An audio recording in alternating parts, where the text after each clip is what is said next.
तर दहशतवादी हल्ला झाला आणि त्यानंतर जम्मू काश्मीरमधील पर्यटकांमध्ये सुद्धा भीतीचं वातावरण पसरलेलं आहे।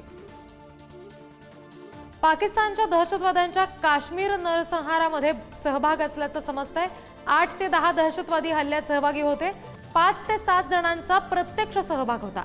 लष्करी आणि पोलिसांच्या गणवेशामध्ये हे दहशतवादी तिथे फिरत होते असं समजतंय। साधारण 2.5 ते 3 मिनिटं दहशतवाद्यांनी अंधाधुंद गोळीबार केला। धर्म विचारून पर्यटकांमधल्या पुरुषांची हत्या करण्यात आली। हल्ल्यामध्ये दहशतवाद्यांना 3 ते 4 स्थानिकांनी मदत केल्याची सुद्धा माहिती कळतेय। आणखी तपशील घेऊयात प्रतिनिधी शिवाजी काळे यांच्याकडून।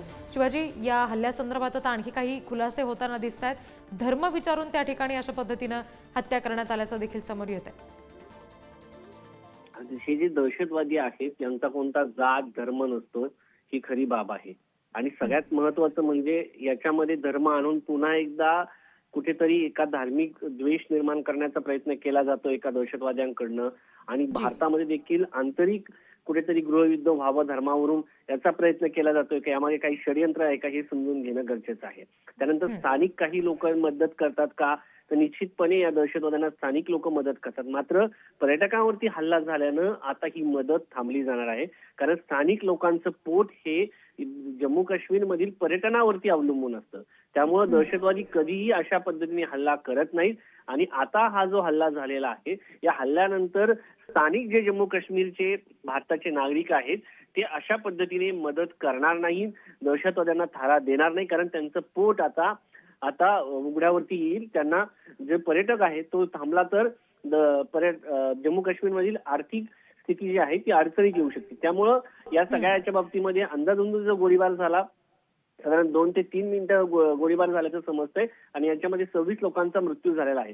मात्र या हल्ल्यामध्ये जर 26 लोकांचा मृत्यू झाला असेल आणि हे सगळं विचारून मारलं गेलं असेल तर साधारणपणे 8 ते 10 दहशतवादी यामध्ये सहभागी असतील अशी माहिती सध्या मिळताना आपल्याला पाहायला मिळते। आणि अंदाधुंद गोळीबार करणारी लोक जंगलात पुन्हा एकदा गेले, ते घोड्यावरून आले होते असं देखील सांगितलं जात आहे। आणि ही एक पूर्णपणे समजून तयार प्लॅन होता। हा प्लॅन आपल्या सुरक्षा यंत्रणांना पर्यंत कशा पद्धतीने गुप्तचर यंत्रणांना समजला नाही, हा देखील एक महत्त्वाचा प्रश्न आहे। कारण 3 मे पासून अमरनाथ यात्रा सुरू होत आहे आणि या सगळ्याच्या पार्श्वभूमीवरती आपण जर पाहिलं तर सुरक्षा यंत्रणा अत्यंत कडक असते, चोख असते आणि त्यानंतरही हल्ला झाला असेल तर कुठेतरी चिंतेची बाब आहे।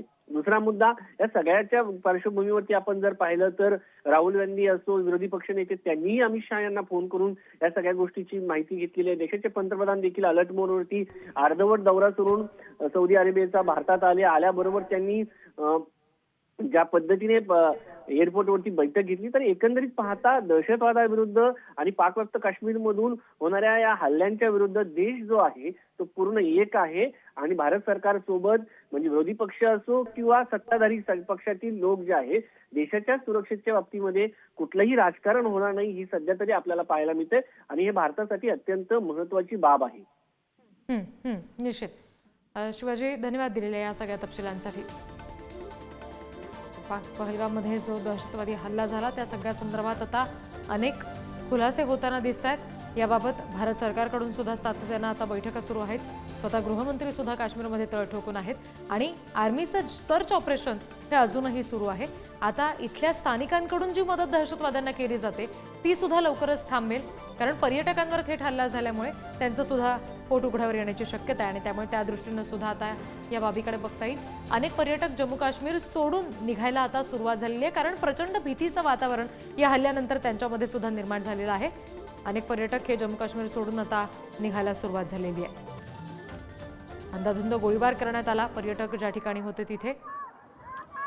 हमारा चलना यार, ओए था कोई दिसता जहांगीर तो यार, बिहारियां पीछे चलते यार, तुम मौत ही कश्मीर की है।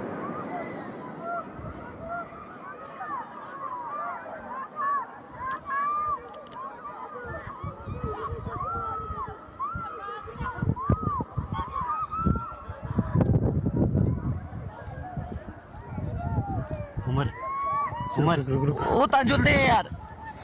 करीब मेरे हिसाब से 10 जगह से रॉन फायरिंग होगी, 10 जगह के ऊपर होगी। बैठो बैठो बैठो बैठो बैठो बैठो बैठो आराम से बैठो। फायरिंग कर रहे हैं वो लोग, हाँ फायरिंग कर रहे हैं। चोट है मेरे बाजू में बगल में था उसको। क्या ब्लड कहीं लगा चोट क्या बेटा? अच्छा ठीक ठीक बैठो, मैं पट्टी करता हूँ आपको। अरे नहीं नहीं नहीं नहीं हम लोग, अरे हम लोग फौज हैं, हम लोग बैठो बैठो, हम लोग फौज हैं, बैठो बैठो चलो। अरे कुछ, अरे हम लोग फौजी हैं, कुछ नहीं करेंगे, आपकी सेफ्टी के लिए आए हैं, आपकी सेफ्टी के लिए आए हैं, बैठो बैठो बैठो बैठो, आपकी सेफ्टी के लिए आए हैं, हम इंडियन आर्मी हैं, बैठो। ये इंडियन आर्मी आप टेंशन आप लोग कहाँ से आए हो, कहाँ से आए आप लोग हैं? आपके बच्चे कुछ नहीं करेंगे, थोड़ा बताइए। हुआ पति को आए हैं, बैठो बैठो बैठो बैठो, आपकी सेफ्टी के लिए आए हैं, हम इंडियन आर्मी हैं, बैठो। ये इंडियन आर्मी आप टेंशन आप लोग कहाँ से आए हो, कहाँ से आए आप लोग हैं? आपके बच्चे कुछ नहीं करेंगे, थोड़ा बताइए। हुआ पति को मार दिया? नहीं नहीं बेटा शांत रहो, लो पानी पियो, पानी पियो।